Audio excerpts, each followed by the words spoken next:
Samantala, inalis na ng lokal na pamahalaan ng Maynila ang mga bagay na nakaharang sa dadaanan ng mga deboto at ng antas ng Jesus Nazareno para sa traslasyon. Ayon sa Manila LGU, titiyakin nilang magiging mapayapa ang paggunita sa nasabing aktibidad.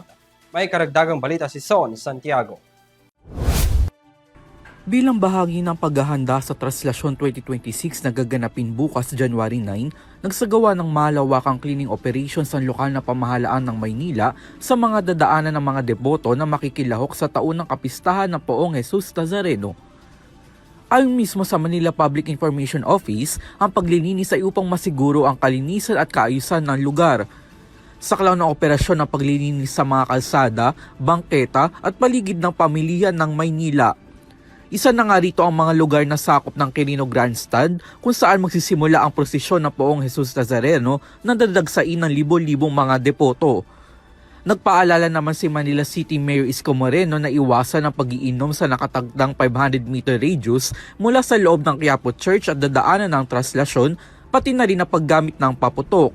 Ani Moreno, ito ay upang matiyak ang matiwasay na pagdiriwan ng kapistahan bukas. Para sa Euro TV News, ako si Son Santiago, sumasaludo sa bawat Pilipino.